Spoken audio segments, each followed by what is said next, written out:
Alors, c'est parti, on va s'occuper maintenant de couvert 17 degrés Europe Budapest et on va s'occuper de notre première partie, notre première rangée qui est juste ici.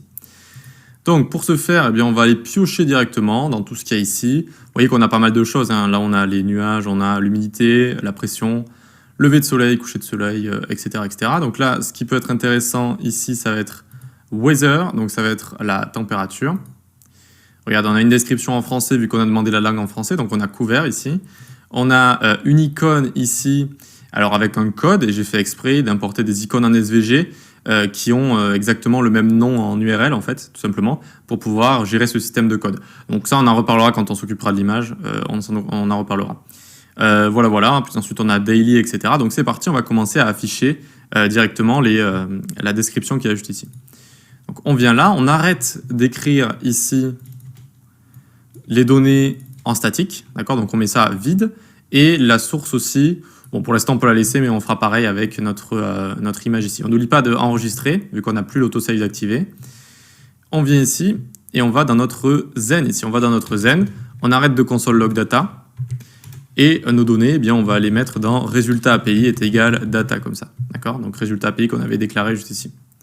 Voilà, ce sera plus logique que data, quoique bon, c'était aussi logique. Et maintenant, on fait temps.innerText, mais est-ce qu'on a pris temps de notre index HTML? Pas encore. Il va falloir le sélectionner. Donc, il va falloir le sélectionner ici. Et c'est parti. Const temps est égal document.querySelector, la classe temps, comme ça. La classe temps. OK, classe temps qui est juste ici. Il va falloir prendre également température et localisation. Donc ici, hop, maj alt flèche du bas 2 fois.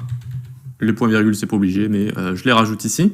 Et donc, on va ensuite avoir température, hop, et donc on va directement le sélectionner ici. Et on va avoir également localisation ici. Tac, et tac, super.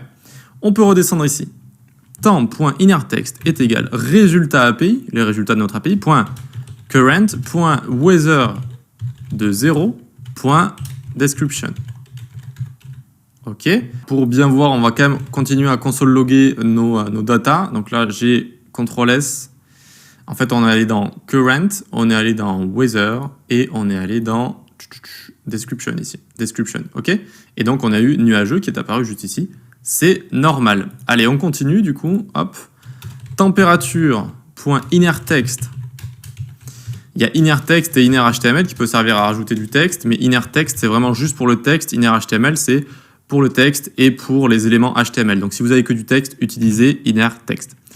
Est égal, ici on ouvre les backticks et pour l'instant on va juste mettre résultat. Alors de là on ouvre les accolades résultat API.current.temp comme ça. Et on va voir qu'il y a un petit problème. Et on rajoute ici le petit signe degré à la fin. On CTRL-S évidemment, on n'oublie pas. Hop, et vous voyez que on a 17,63, mais bon, ça en général, quand on regarde la température, on s'en fiche un peu des chiffres après la virgule. Il va falloir tronquer tout ça avec la méthode mat.trunc. Donc ici, ce qu'on va faire, on utilise mat, alors à l'intérieur, mat.trunc. Et donc ça va tout simplement enlever les chiffres après la virgule, hein, tout simplement. Hop, et on a bien 17 degrés comme ça. Super, génial, on peut continuer. On va en dessous, hop, et on fait localisation.innerText également. Vous voyez que là, c'est une partie qui n'est pas très compliquée, on a juste à afficher les résultats. .timezone, timezone, c'est-à-dire où on se situe, encore une fois, suivant votre VPN, votre localisation, etc. Alors, je n'ai pas CTRL-S parce que j'ai trop l'habitude d'autosave. Hop, et on a bien Europe Budapest ici. Super, génial. Eh bien, écoutez, génial, on a réussi à faire ça. On va pouvoir s'occuper en dessous maintenant d'afficher la température toutes les 3 heures. Comment on va faire? On va faire un petit peu de logique, mais ça va être relativement simple, vous inquiétez pas. Déjà ici, il va falloir prendre tout ce qui est heure, donc toutes les heures. Comment on va faire? On va venir juste en dessous ici faire const heure est égal document.querySelector, tac, document.querySelector, heure non prévision. OK. Et on va avoir également besoin juste en dessous de const temps pour heure, donc temps pour h est égal document.querySelector all, cette fois all, et on va prendre du coup tous les heures prévision valeur. Prévision valeur comme ça. Ok, nickel. Donc ici, on a heure qui va être également un query selector all. Donc on prend le nom de l'heure et on prend la température pour l'heure. Et c'est égal à quoi ça? C'est égal à tout simplement ce qu'on a ici. Heure non prévision et heure prévision valeur. Okay, donc on les a tous les deux pris dans un query selector all, donc ça nous retourne un tableau avec à chaque fois tous les paragraphes heure non prévision et tous les paragraphes heure prévision valeur. Une fois qu'on a ça, on va pouvoir les remplir comme ça. D'accord, on va pouvoir les remplir. Donc on revient dans notre main ici, hop, on descend en dessous et on va dire ici les heures par tranche de 3 avec leur température comme ça. Ok, on va se dire ici let heure actuelle est égal. Comment on fait pour avoir l'heure actuelle en JS?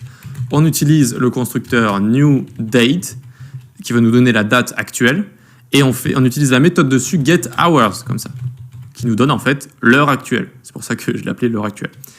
Une fois qu'on a ça, on va aller itérer for let i égale 0 à travers quoi? À travers i inférieur à heure.length. Heure.length, ça va être tous les noms d'heures, d'accord? Tous les noms d'heures. Et ça va être le tableau avec tous nos éléments HTML qui sont à chaque fois le nom de l'heure toutes les 3 heures. Et on fait un i++ ici. Ok, donc une fois qu'on itère à travers un heure.length ici, qui correspond à chaque fois à tous ces paragraphes, en fait, heure non prévision, eh bien on va pouvoir se déclarer ici let heure incre, comme ça, c'est-à-dire une heure qu'on va incrémenter, ça va être égal à heure actuelle plus i fois 3. C'est-à-dire que à la première itération, quand i égale 0, ça va faire heure actuelle, c'est-à-dire là il est midi, plus i fois 3, 0. Donc ça va être l'heure qu'il faut de base midi. Très bien. Et ensuite, i va passer à 1, donc ça va faire plus 1 fois 3, ça va faire plus 3. Et donc on va passer à 15h, et puis ensuite à 18h, 21h, etc., etc. Et donc là déjà je pourrais faire ça, regardez, je pourrais faire heure de i, qui va être mon paragraphe à chaque fois, chaque bloc un par un, point inner text. Donc dans chaque bloc, je vais afficher, est égal. De là, on ouvre les accolades, je l'ai appelé comment? Je l'ai appelé heure incre, ici, et après h comme ça. Et donc déjà, ça va m'afficher à partir de l'heure actuelle, puis ça va incrémenter par 3 à chaque fois. On n'oublie pas de CTRL S, et regardons, 12h, 15h, 18h, 21, 24, 27, 30. Vous voyez que ça fonctionne. Ça fonctionne, mais on rencontre deux problèmes. Déjà, 24 heures, on ne dit jamais 24 heures, on dit toujours minuit. Donc on va mettre 00 ici. Et ensuite, il va falloir passer au jour d'après, d'accord? Pour passer à 3h du matin, 6h du matin, etc. Donc, pour ce faire, on vient ici, et on va mettre un if. If heure incre est supérieur à 24, déjà. D'accord? Si on passe à l'autre jour. Alors, heure de i point inner text est égal, on ouvre les backticks, de là on ouvre les accolades, heure incre moins 24, on lui retirera 24 en fait, ce qui fera qu'on passera à l'autre jour si vous voulez. Et si c'est égal à minuit, else if heure incre est strictement égal à 24, alors heure de i de inner text est égal comme ça. On ouvre les backticks, ou pas d'ailleurs, on peut juste écrire comme ça, minuit comme ça, minuit, ok? Et enfin, on peut faire un else, sinon, si notre heure, alors j'ai fait juste une petite erreur, ah oui, j'ai écrit virgule ici. Sinon, si notre heure n'est pas supérieure à 24 et qu'elle n'est pas égale à 24 non plus, eh bien, ce sera l'heure qui va s'incrémenter de base, donc 15h, 18h, 21h, etc. Sinon, si c'est supérieur à 24, eh bien, on lui enlève 24 et on passe à la journée d'après. Si c'est strictement égal à 24, eh bien, on écrira minuit et non pas 24 heures. Et donc, normalement, j'ai pas actualisé, tac, hop, et donc normalement j'ai dit, on a bien 12h, 15h, 18h, 21h, minuit, 3h, 6h, d'accord, on passe à la suite. Et voilà comment on a pu afficher ces heures 3 par 3. Maintenant, très rapidement, on va faire une seconde boucle for, vous allez voir qui est assez rapide, et on va pouvoir afficher toutes les températures en dessous. Donc on va en dehors de cette boucle for, on va juste en dessous, et ici on peut marquer temp pour 3 heures, par exemple, ou par tranche de 3 heures. For, ici on va écrire un let j égale 0. J inférieur à temps pour heure point length, le tableau avec tous les éléments du DOM pour la température par heure, J++. Hop. Et on va dire donc temps pour heure de J, point inner text, le texte qui aura à l'intérieur sera égal à, on ouvre les backticks, pardon, de là on ouvre les accolades et on va prendre résultat API.hourly D'accord, c'est les températures par heure. Et à chaque fois, on va faire J fois 3 ici. J fois 3 pour avoir la température toutes les 3 heures. Point temp comme ça. Point temp. Et on n'oublie pas le degré après ici. Ok, donc on va voir ce que ça nous donne. Juste avant, j'avais fait une petite erreur. Vous l'avez peut-être remarqué ici. J'avais écrit prévision au lieu de prévision comme ça. Donc prévision valeur, très bien. On CTRL S, on va voir le résultat. Et tada, on a bien nos valeurs ici. 17 degrés, 82, 19, 13, etc. etc. Vous l'aurez compris, il va falloir tronquer tout ça. Juste avant, où est-ce qu'on allait récupérer tout ça? On est allé dans Hourly ici, tac. Et ensuite, en fait, si vous ouvrez à chaque fois, vous avez la température par heure, d'accord? Si on va dans point temp qui est juste ici, d'accord? Point temp. Et donc, ce qu'on a fait, on a fait J fois 3 pour, au début, on commence à 0, J est égal 0. Puis, on ira prendre la température 3 heures après, juste ici. Puis, la température 3 heures après, juste ici, etc., etc., d'accord? C'est pour ça qu'on a fait ici J fois 3, d'accord? Pour avoir la température toutes les 3 heures, en fait, au final. Voilà. Ensuite, ici, on va faire mat.trunc pour tronquer, encore une fois, ou pour enlever les chiffres après la virgule. D'accord? Pour enlever les chiffres après la virgule. Et tadam, c'est bon, on a réussi notre première rangée.